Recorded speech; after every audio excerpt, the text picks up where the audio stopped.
రెండవ పేతురు రాసిన పత్రిక మొట్టమొదటిగా చూద్దాం. మనం ఇంకా ఎందుకు బతుకున్నామో బైబిల్ కొన్ని విషయం చెప్తుంది. రెండవ పేతురు రాసిన పత్రిక 3వ అధ్యాయము 9వ వచనం చూద్దాం. రెండవ పేతురు రాసిన పత్రిక 3వ అధ్యాయము 9వ వచనం చూద్దాం. ఆ 9వ వచనంలో పేతురు గారు ఏం చెప్తున్నాడో ఒకసారి చూడండి. 9వ వచనం చదువుతాము. కొందరు ఆలస్యమని ఎంచుకున్నట్లు ప్రభువు తన వాగ్దానం గురించి ఆలస్యము చేయువాడు కాడు, గాని ఎవడును నశింపవలనని ఇచ్చయింపగా అందరూ మారు మనసు పొందవలనని కోరుచు మీ ఎడల దీర్ఘశాంతము గలవాడై ఉన్నాడు అని మాట గుర్తుపెట్టుకుంటుంది. మనం ఇంకా ఎందుకు బ్రతుకున్నామంటే అపోస్తలుడైన పేతురు గారు మాట చెప్తున్నాడు. మన జీవితాల్లో దినాలు గడుస్తున్నాయి కదండి. ఎన్ని సంవత్సరాలు బతుకుంటున్నాము? ఎన్ని సంవత్సరాలు? మన వయసును బట్టి మనం చూసుకోగలిగింది 25 సంవత్సరాలు, 30 సంవత్సరాలు, ఇంకా పెద్దవాళ్ళు ఉన్నారు కదా 40 సంవత్సరాలు. మరి ఇన్ని సంవత్సరాలు మన బ్రతుకు దేనికోసం ఇచ్చాడు దేవుడు? దేనికోసం ఇంకా బతుకున్నది? చాలా మంది గుర్తుపెట్టుకోండి, పరలోక రాజ్యంలో ఉన్నట పరదేశులో ఒక పాస్టర్ చేసిన మాట గుర్తు చేస్తున్నాను. పరదేశం అనేది ఉంటది మనకి. పరలోకానికంటే ముందుగా పరదేశంలో మనం ఉంటాం. ఆ పరదేశంలో ఉన్న వారట బాగా గుర్తుపెట్టుకోండి, భూమి మీద ఉన్న మనల్నట వాడిని చంపే ప్రభు, వీడిని చంపే ప్రభు అంటారట. బాగా గుర్తుపెట్టుకోండి. ఆ పరదేశంలో ఉంటే కొంతమంది విశ్వాసులట, ప్రభు ఆ ఫలానా వ్యక్తి తప్పుగా మాట్లాడుతున్నాడు, తప్పుగా తన జీవితంలో నడుస్తున్నాడు, పాపం చేస్తున్నాడు, అన్యాయం చేస్తున్నాడు, వాడిని ఇంకా ఎందుకు బ్రతికిస్తున్నావు ప్రభు, చంపే ప్రభు అంటారట పరదేశంలో ఉన్న కొంతమంది. అలా అన్నప్పుడట వారి సమయం ఇంకా రాలేదు అంటుంటాడట ప్రభు. పరదేశంలో ఉన్నవారట ఎప్పుడు చచ్చిపోతారు వాళ్ళు, ఎప్పుడు మా దగ్గరికి వచ్చేస్తారు. ఎందుకు తెలుసా అండి? మనం చచ్చిపోతే మనందరం కలిసి పరలోకానికి వెళ్తాం, వాళ్ళు మనం కలిసి అనుకుంటున్నాం. పరలోక రాజ్యంలో ఒకే ఒక వ్యక్తి చేరుకున్నాడు, యేసుక్రీస్తు ప్రభువు తప్ప మిగతా వారంతా పరదేశంలోనే ఉన్నారు, ఒక స్థలంలోనే. అపోస్తలుడైన పౌలు కావచ్చు, మోసే గారు కావచ్చు, దావీదు గారు కావచ్చు, ఇలా చచ్చిపోయిన ఈ భక్తులందరూ ఎక్కడున్నారట? పరదేశంలో. మరి యేసుక్రీస్తు మాత్రమే పరలోకానికి చేరి ఉన్నారు. కనుక ఈ విషయాన్ని ఎందుకు గుర్తు చేసుకుంటున్నానంటే పేతురు గారు చెబుతున్నాడు, ఇదిగో ఒక విషయాన్ని మర్చిపోకండి. 8వ వచనం చదువుతాను, 8 నుంచి చదువుతాను. ప్రియులా, ఒక సంగతి మర్చిపోకుడి, ఏమనగా ప్రభువు దృష్టికి ఒక దినము 1000 సంవత్సరము వలెను, 1000 సంవత్సరము వలె, ఆ 1000 సంవత్సరము ఒక దినము వలె ఉన్నది అని గుర్తు చేస్తున్నాడు. బాగా పెట్టుకోండి. దేవుని దృష్టికి ఒక రోజు ఎన్ని సంవత్సరాలట? ఒక్క రోజు 1000 సంవత్సరాలంటే దేవుని దృష్టికి ఒక్క రోజు.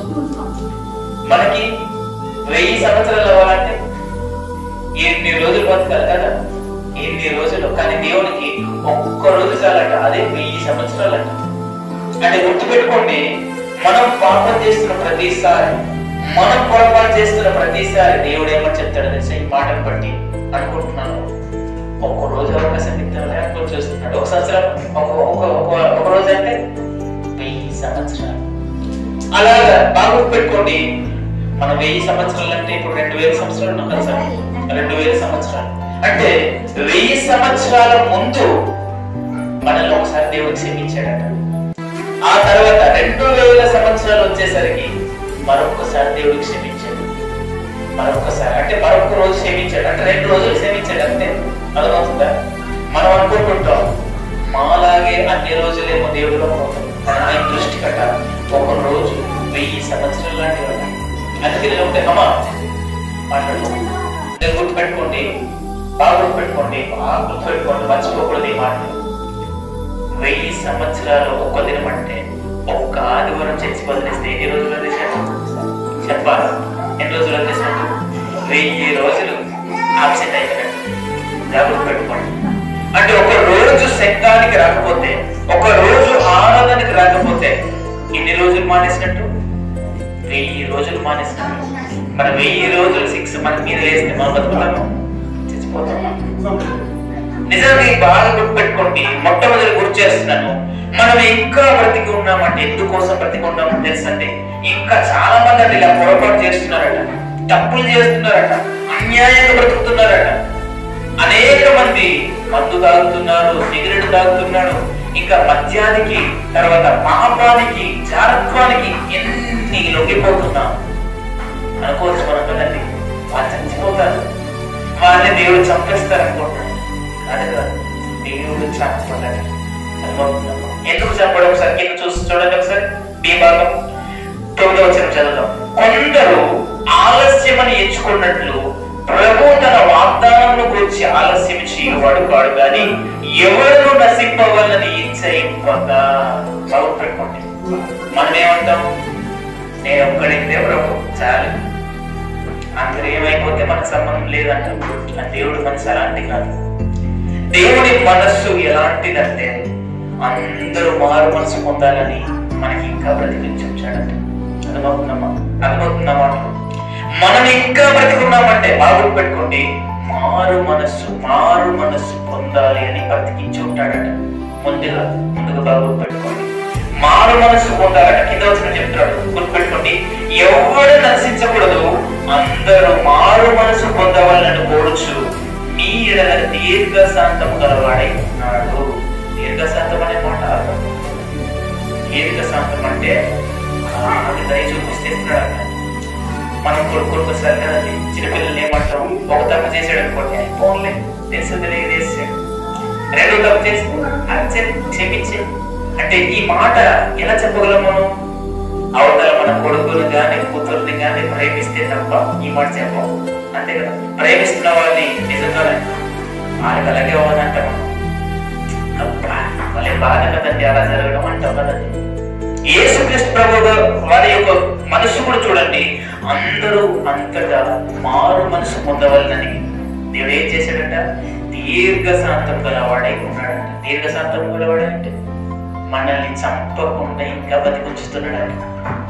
అదవుతుందా? ముందుగా బాగా పెట్టుకోండి, మనం ఇంకా ఎందుకు చనిపోవట్లేదు, ఇంకా మనం దేనికోసం బ్రతుకుతున్నామంటే మారు మనసు కోసం బ్రతుకుతున్నాం. ఇప్పుడు మరో ప్రశ్న అడుగుతాను, మారు మనసు ఎందుకు అవసరం? దేవుడు మారు మనసు పొందాలి, మార్పు చెందాలని దేవుడు ఆశపడుతున్నాడు, దేవుడు ఉద్దేశిస్తున్నాడు కనుక ఆ మారు మనస్సు ఎందుకు చెందాలి మనం? అది కూడా ఆలోచించాలి కదా. ఎందుకు పొందాలి మారు మనస్సు? మనకు నచ్చినట్టు మనం బతికేయవచ్చు కదా, మనకు నచ్చినట్టు మనం జీవించేస్తే దేవుడికి ఎందుకులే అనుకుంటాం మనం.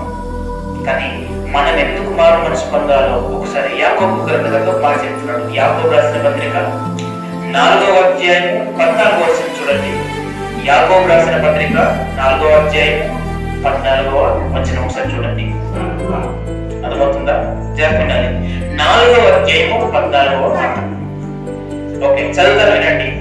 రేపేమి సంభవించునో మీకు తెలియదు, మీ జీవితమై పాటిది, మీరు కొంతసేపు కనబడి అంతలో మాయమైపోవు ఆవిరి వంటి వారే అంటున్నాడు. చేయాలి. ముందుగా ఏమని చెప్పాను? మనం ఇంకా ఎందుకు బ్రతికున్నామంటే ఎందుకు? మారు మనసు గురించి అందరూ చెప్పాలి. ఎందుకు బ్రతికున్నాం? ఎందుకు బ్రతికున్నాం? మారు మనసు పొందాలని ఇంకా మనల్ని బ్రతికించొచ్చాడు. ఇప్పుడు నేను రెండవ ప్రశ్న అడుగుతున్నాను, మనం ఎందుకు మారు మనసు పొందాలి అని అడుగుతున్నాను. ఎందుకు పొందాలి? జాగ్రత్త వినాలి. ఎందుకు మారు మనసు పొందాలి అంటే నా బాధలు పోవాలని కాదు, నా సమస్యలు తీరాలని కాదు. మారు మనసు నేను ఎందుకు పొందాలి? ఎందుకు పొందకుండా నేను ఇలా ఉండగలుగుతున్నాను? నేను ఒక మారు మనసు పొందకపోతే, మార్పు చెందకపోతే యాకోబు గ్రంథంలో చెప్తున్నాడు 4వ అధ్యాయం 14వ వచనం, రేపేమి సంభవించునో మీకు తెలియదు. అర్థమవుతున్నాము? అర్థమవుతున్నా వాక్యం? రేపేమి సంభవించునో మీకు తెలియదు అంటే దాని అర్థం రేపు గురించి మీకు తెలియదు. అర్థమవుతున్నాము? ఈ రోజు గురించి అసలు మనకు తెలియదు. ఈ రోజు గురించే మనకు తెలియదు. ఈ టైంకి ఏం జరుగుతుందో, 10 గంటలకు ఏం జరుగుతుందో, 12 గంటలకు ఏం జరుగుతుందో ఎవరికి తెలియదు. తెలుసమ్మా? మీకు తెలుసా? ఏమైనా తెలియదు. ఈ రోజు గురించే మనకు తెలియదు. అలాంటిది రేపటి గురించి ఎలా తెలుస్తుంది? రేపు మనం ఇంకా బ్రతికుంటామని మనకి ఎలా తెలుస్తుంది? రేపు మనది కాదు, ఈ రోజే మనది. గుర్తుపెట్టుకోండి ఎప్పుడు కూడా. మీరు పరిచర్యలోకి వెళ్ళిన, లేదా కుటుంబ జీవితాల్లో ఉన్న, సంఘ జీవితాల్లో ఉన్న, వాక్యం వింటున్నప్పుడు ఒక మాట గుర్తుపెట్టుకోండి, ఈ రోజు వరకు మాత్రమే వాక్యం వింటానేమో, రేపు ఏమో, ఈ రోజు ఈ వారం మాత్రమే వాక్యం వింటానేమో, వచ్చే వారం ఏమైపోతాను గ్యారంటీ లేదు నా జీవితానికి. అందుకే సాయిలను, బ్రదర్ సాయిలను గారు ఒక మంచి మాట అంటాడు. ఏమంటాడంటే, గుండు సోదికైనా గ్యారంటీ ఉందట, కానీ మన జీవితానికి ఏం లేదట, గ్యారంటీ లేదట. ఎందుకు మార్పు చెందాలి? చెప్పాలి సమాధానం. ఎందుకు?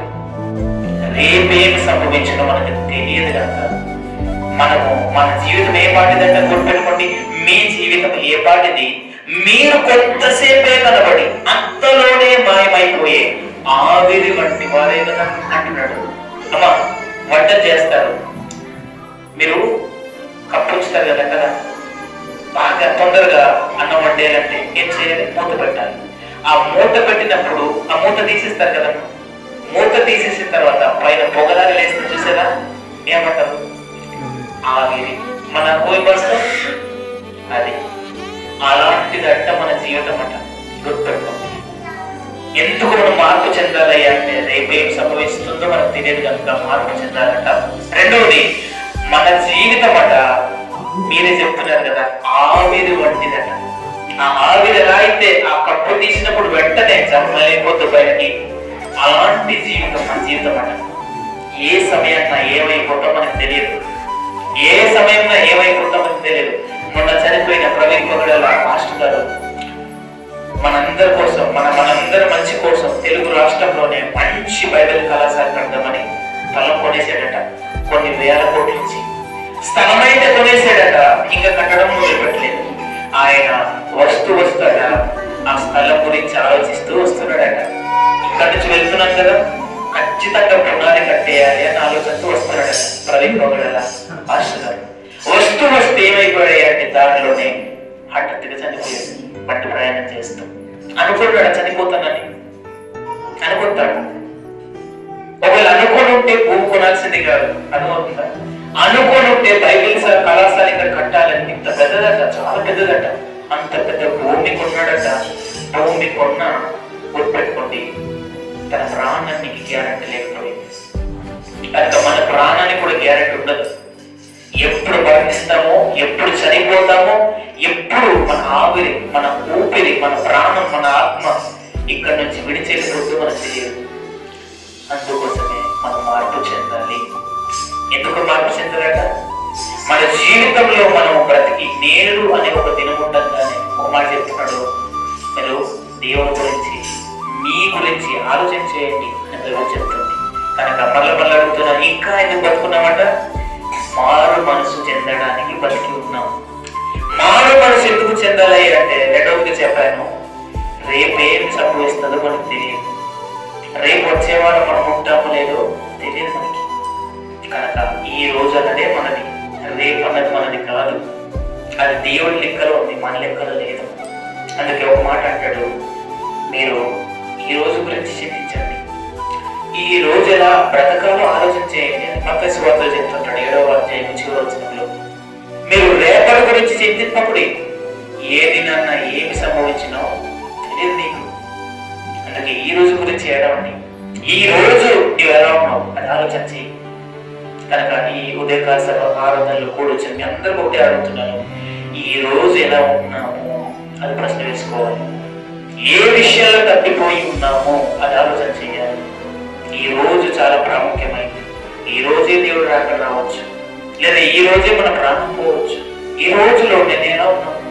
ఉదయం నుంచి లేచిన తర్వాత ప్రార్థన చేశాను, ఉదయం లేచిన తర్వాత దేవుడితో గడిపిన దినాలు ఉన్నాయా? లేదా ఉదయం లేచి ప్రార్థన చేసి, దేవా ఈ రోజు నీ ఆరాధన కదా, నేను ఉదయాన్నే వెళ్ళి వాక్యాన్ని వినాలి అని నీ మనస్సును సిద్ధం చేసుకునే మంచి మనసు వచ్చింది. ఈ రోజు గుర్తుపెట్టుకోండి, నేడు అనే దినం ఉండగానే మీరు మారు మనసు చెందాలి. మరో మాట, మారు మనసు. మారు మనసు అన్నాం కదా, ఆ మారు మనసు ఎలా వస్తుంది మనకి? ఒకసారి చూస్తారా? మారు మనసు ఎలా వస్తుంది మనకి? మనం అనుకుంటున్న మారు మనసు మనకి ఎలా వస్తుందో ఒక మాట చెప్తున్నాడు. కొరింథీయులకు రాసిన పత్రిక, 2వ కొరింథీయులకు రాసిన పత్రిక 7వ అధ్యాయము 2వ కొరింథీయులకు రాసిన పత్రిక 7వ అధ్యాయము 2 కొరింథీయులకు రాసిన పత్రిక 7వ అధ్యాయం 9వ వచనం చూడండి. 7వ అధ్యాయము 9వ వచనం. 9వ వచనం చూడండి. మీరు దుఃఖపడితేనని సంతోషించుట లేదు గాని మీరు దుఃఖపడి మారు మనసు పొందితేనని ఇప్పుడు సంతోషించుచున్నాను. ఏలైనగా ఏ విషయంలోనైనాను మా వలన మీరు నష్టం పొందకుండాటకై దైవ చిత్తానుసారంగా దుఃఖపడితేది. జాగ్రత్త వినాలి. ఒక మాట చెప్తాను. సేవకుడు ఉన్నాడంటే దేనికి ఉన్నాడా? వాక్యం చెప్పడానికి ఉన్నాడు. బాగా వినాలి. వాక్యం విన్న తర్వాత జీవితాన్ని మార్చుకోవాల్సింది సేవకుడా మనము. వాక్యం విన్నంతసేపు బాగానే వింటామంట మనం భగవత్ పెట్టుకుంది. ఆ వాక్యం విన్న తర్వాత మనం మార్పు చెందట్లేదు. భగవత్ పెట్టుకోవాలి. అలా మార్పు చెందకపోతే నేను ఒకటి అడుగుతున్నాను, ఈ స్టేజ్ నిలబడి తప్పు సేవకుడుగా వింటున్న విశ్వాసాలుగా మరి వాక్యాన్ని బోధిస్తున్నప్పుడు మారు మనసు పొందకపోతే తప్పు సేవకుడుగా లేదా వింటున్న వాళ్ళని వింటున్న వాళ్ళని. ఒకవేళ సేవకుడు సరిగ్గా చెప్పట్లేదంటే సేవకుడు తప్పవుతుంది. సేవకుడు ఉన్నది చెప్తుంటే తప్పకూడదు అవుతుంది, వింటున్న వాళ్ళదే అవుతుంది. అందుకే ఒక మాట చెప్తున్నాడు, ఇదిగో మేము ఎంతో ప్రకటన చేశాం, ఎంతో సువార్త ప్రకటన చేశాం కదా, ఎంతో చేశారట. అలా చేసిన తర్వాత మీరు దుఃఖపడుతున్నారు. దీనికోసం తెలుసా? వాక్యం విన్న తర్వాత దుఃఖం రావాలంట. అర్థమవుతున్నాము? ఏ రోజైనా ఏడిసామా? ఏ రోజైనా ఏడిసామా? వాక్యం విన్న తర్వాత పూర్వని ఏడ్చిన సంఘాలు ఒకటి కూడా లేవు. వాక్యం చెప్పుకునే పోతారు సేవకుడు, అలానే వింటూనే ఉంటాం, కళ్ళప్పగించి లేదా నిద్రపోతూ వింటూనే ఉంటాం. కానీ నా జీవితం గురించి ఈరోజు మాట్లాడాలని ఏ రోజైనా ఏడ్చామో మనం? అలా ఏడకపోతే నష్టపోయేది వినేవారే. చదివినారు. అలా విని కూడా వినట్టుగా ఉంటే నష్టపోయేది విశ్వాసీయే. అందుకే ఒక మాట చెప్తున్నాడు, మీరు దుఃఖపడుతున్నారు, చాలా సంతోషిస్తున్నాను. నిజంగానే మీరు ఎందుకు దుఃఖపడుతున్నారయ్య అంటే మీ గురించి మీరు దుఃఖపడుతున్నారు, అది నాకు చాలా సంతోషమైంది అంటున్నాడు పౌలు గారు. మనం చూడండి 10వ వచనం. దైవ చిత్తానుసారమైన దుఃఖము రక్షణార్థమైన మారు మనస్సు కలగజేయును. ఈ మారు మనస్సు దుఃఖమును పుట్టించదు. అయితే లోక సంబంధమైన దుఃఖము మరణాన్ని కలగజేస్తారట. జాగ్రత్త.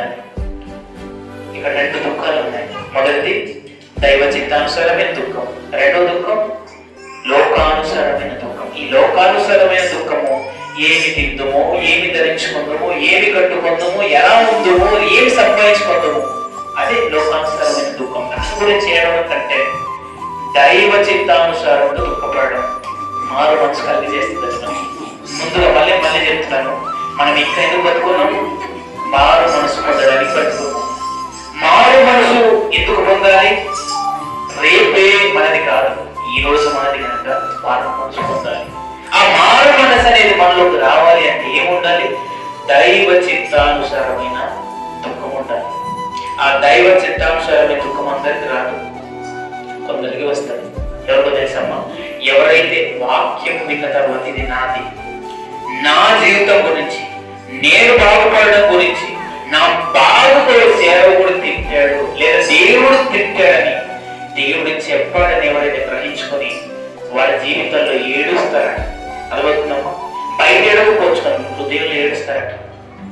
ఒక సందర్భం చెప్తాను. ఒకరోజు మంచి పాస్టర్ గారు మంచి వర్తమానం చెప్పాడు. ఒకరోజు లోపల ఏడుపు వచ్చేసింది చాలా.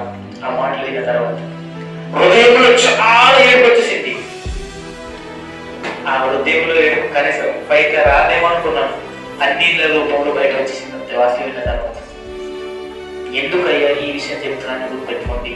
వాక్యము సేవకుడి గురించి సేవకుడు చెప్పుకోడు. ఎప్పుడు సంఘంగా వచ్చి వింటున్న వాళ్ళు మార్పు రావాలనే చెప్తాడు, బోధ చేస్తాడు సేవకుడు.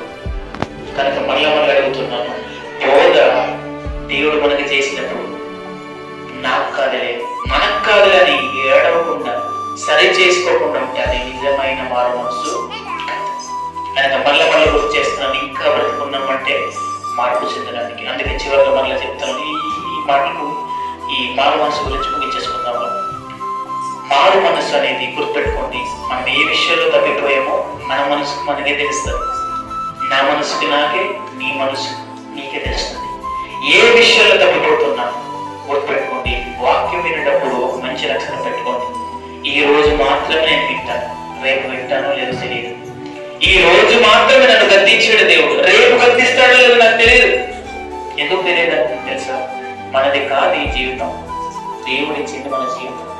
కనుక మారు మనసు ఏ విషయంలో పొందలేదో ఆ విషయంలో పొందుకోవడానికి సిద్ధపడండి. ఇది మొదటి మాట. రెండవదిగా చూడండి ఒకసారి. రెండవదిగా యెషయా గ్రంథం, మొదటిగా మారు మనసు కోసం ఇంకా బతికున్నాం. రెండవది యెషయా గ్రంథం 38వ అధ్యాయము. జాగ్రత్త వినాలి. యెషయా గ్రంథం 38వ అధ్యాయం 30వ వచనం చదివిన వారికి చదివి సహకరించండి. 38వ అధ్యాయం 1వ వచనం నుంచి. యెషయా గ్రంథం 38వ అధ్యాయం 1, 2, 3 వచనాలలో చూద్దాం.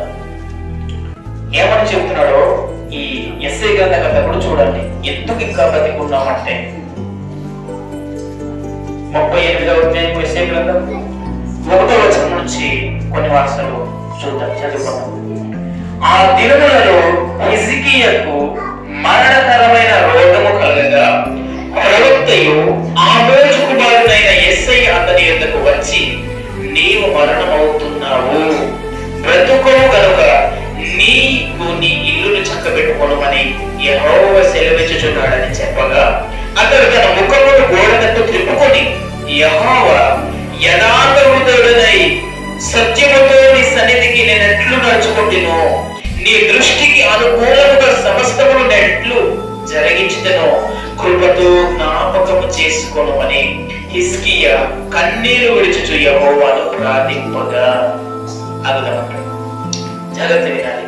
మొదటికి ఏమని చెప్పాను? మనం ఇంకా బతుకున్నామంటే మారు మనసు పొందడానికి బ్రతికి ఉన్నాము. రెండవది, మన ఇంటిని చక్క పెట్టుకోవడానికి ఇంకా బతుకున్నాం.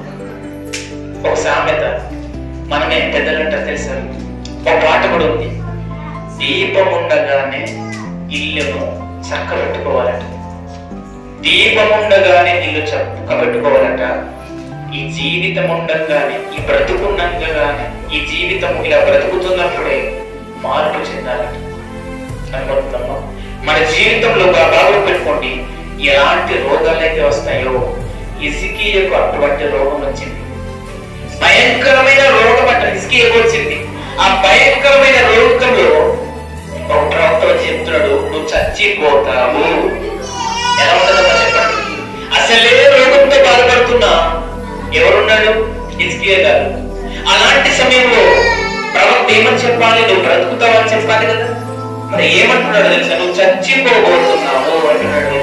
అంటే ఒకరిగా గుర్తుపెట్టుకోండి. ఇప్పుడు మనం ఒకవేళ జ్వరం వచ్చిందనుకో, మనకి ఉదాహరణకు ఒక జ్వరం వచ్చేసి బాగా ఇబ్బంది పడుతున్నాం. జ్వరం వచ్చేసి ఆ ఇబ్బంది పడుతున్నప్పుడు ఉదాహరణకి నేనే వచ్చాను అనుకోండి, పలానా అమ్మ ఇప్పుడు నేను బాగోలేదు అనుకోండి, అమ్మ నువ్వు చచ్చిపోబోతున్నావు అంటే నీ మనసు ఊరుకుంటుందా?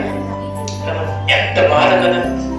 అయ్యో నేను రోజు చర్చికి వెళ్ళేవాడిని, నేను రోజు వెళ్ళి పాటలు పాడేవాడిని, స్తుతి ఆరాధన చేసేవాడిని, దేవుని కొరకు కానుకలు ఇచ్చేవాడిని, దేవుని కొరకు నీతి నిజాయితీగా బ్రతికేవాడిని, నాగా చావు అన్నట్టుగా హిజ్కియా అంత వేదపడుతున్నాడు. చూడండి, దేవుడు ఏమంటున్నాడు తెలుసా? దేవా నన్ను నువ్వు చచ్చిపోబోతున్నావు అంటున్నావేంటి ఈ ప్రవక్త? నేను నన్ను నశించిపోవాలని ఈ ప్రవక్త ఏం చెప్తున్నాడు? నేను ఈ భూలోకంలో ఉండకూడదు, చచ్చిపోతున్నావు ఈ రోగంతో అంటున్నాడు ఏంటి ఈ ప్రవక్త అని చాలా దేవుడితో ప్రార్థన చేస్తున్నాడు హిజ్కియా గారు. మరణకరమైన రోగం వచ్చినప్పుడు, ఆ మరణకరమైన రోగం వచ్చినప్పుడు, దేవా ఎందుకు ప్రభువా, ఎందుకు నన్ను ముందే తీసుకెళ్ళిపోతున్నావు అన్నట్టు చెప్తున్నాడు. అది చెప్తున్నప్పుడు ఏమని చెప్పుకుంటాడు చూడండి, ఇదిగో నేను యథార్థంగా లేనప్పుడు నీ సన్నిధానంలో, జాగ్రత్త బాగా పెట్టుకోండి, నేను యథార్థంగా లేనా, నేను సత్యంగా లేనా, నేను నీ సన్నిధానంలో ఎంత సార్లు ప్రార్థన చేశాను, నీ సన్నిధానంలో నేను ఎలా ఉంటున్నాను నీకు తెలియదప్పుడు. నిజమే, హిజ్కియా చాలా మంచివాడు. హిజ్కియా చాలా మంచి భక్తుడు. అలాంటి భక్తుడు ఏమని చెప్పుకుంటాడు తెలుసా? నీ కృపతో నీ ప్రతిమాలు అంటున్నాడు. దాని నేను చచ్చిపోకుండా ఉండాలి అంటే ఏం చేయాలి? బ్రతిమలాడుకోవాలి. దేవా ప్లీజ్ నీ కృపతో నన్ను జ్ఞాపకం చేసుకో. నేను చచ్చిపోతున్నాను అంటున్నాడు కదా, నీ కృపతో నన్ను జ్ఞాపకం చేసుకొని ప్రార్థన చేశాడు. తర్వాత వచ్చాను చూడండి, 4వ వచనం. యెహోవాకు యెషయా ప్రవక్తపై ఇలాగు సెలవిచ్చెను, నీవు తిరిగి హిజ్కియా యొద్దకు పోయి అతనితో ఇట్లనము, నీ పితరుడైన దావీదుకునకు దేవుడైన యెహోవా నీకు సెలవిచ్చినదేమనగా, నీవు కన్నీళ్లు విడిచి చూచితిని, నీ ప్రార్థన నేను అంగీకరించి ఉన్నాను, ఇంకా 15 సంవత్సరములు ఆయుస్సు నీకు ఇచ్చేదాను. జాగ్రత్త వినాలి. భయంకరమైన మరణ దశలో ఉంటాడని హిజ్కియా గారు. ఆ భయంకరమైన దినాలు ఉన్నప్పుడు చనిపోయే చివరి గడియల్లో ప్రవక్త ఏమని చెప్పాడు తెలుసా? ఇదిగో నువ్వు చనిపోబోతున్నావు, నీ ఇంటిని చక్కబెట్టుకో అంటున్నాడు. నీ ఇంటిని చక్కబెట్టుకోండి. దాని అర్థం జాగ్రత్త.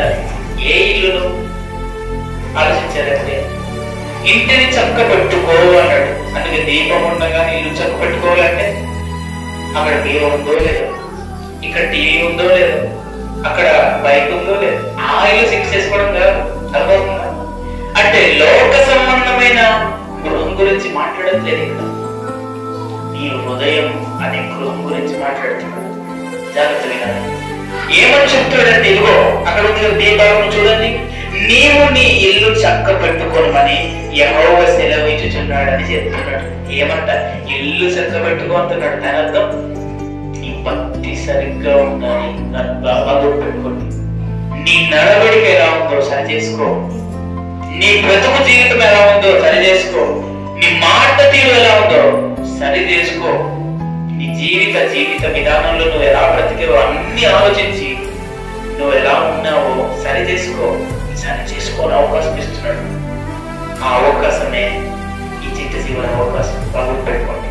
అలా చెప్తున్నప్పుడు, అలా ప్రార్థన చేసినప్పుడు అంట, దేవా నేను నీ దగ్గర నిజాయితీగా ఉన్నాను కదా, యథార్థంగా ఉన్నాను కదా, సత్యానుసారంగానే జీవించాను కదా, వాక్యం చెప్పినట్టే నేను విన్నాను, అలాగే నడిచాను కదా. అలా ప్రార్థన చేసినప్పుడట దేవుడు, నీవు కన్నీళ్లు విడిచడం నేను చూశాను, నువ్వు కన్నీళ్లు వార్చడం నేను చూశాను, నీకు ఇంకా 15 సంవత్సరాలు ఆయుష్ చేస్తాను. ఎంత మంచి మాట చూడండి. చచ్చిపోయే హిజ్కియా ఇక్కడ ఆయుష్ ఇచ్చిన దేవుడు ఎంత మంచి మాట చూడండి. అది ఆయుష్ ఎలా ఇచ్చాడయ్యా అంటే గుర్తుపెట్టుకోండి, బ్రతుకు బాగుండాలి. మళ్ళీ గుర్తు చేస్తున్నాను, బ్రతుకు బాగుండాలి, భక్తి బాగుండాలి. అప్పుడు మన జీవితంలో మనం కన్నీరు కార్చే ప్రతి క్షణము, ప్రతి కన్నీటి గుట్టుకు విలువ ఉంటుంది. కనుక మనం ఇంకా ఎందుకు బతుకున్నాం? ఇల్లు చక్క పెట్టుకోవడం కోసం. అది ఇది ఒకసారి చూడండి. 2 కొరింథీయులకు రాసిన పత్రిక 7వ అధ్యాయం 1వ వచనం చూడండి. 2 కొరింథీయులకు రాసిన పత్రిక ముగించేసుకున్నాము.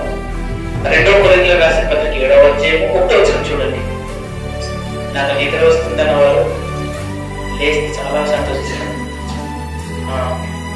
అందరు చూస్తారు కదా, మెచ్చుకుంటాం, సూపర్ అని అంటాం. 2 కొరింథీయులకు రాసిన పత్రిక ముగించేస్తారు. 7వ అధ్యాయం 1వ వచనం చూడండి. ఓకే, తీసారు అందరూ. 7వ అధ్యాయం 1వ వచనం.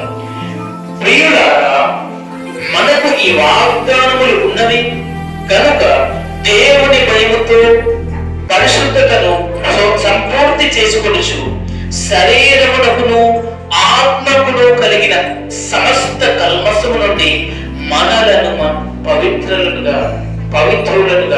చేసుకుందాము అంటున్నాడు పౌలు గారు. కొరింథీ సంఘం అంతటికి పౌలు గారు చెప్తున్నమాట ఏంటో తెలుసా అండి? ఆత్మకును శరీరానికి పట్టిన సమస్త కల్మషం అంటే పాపం.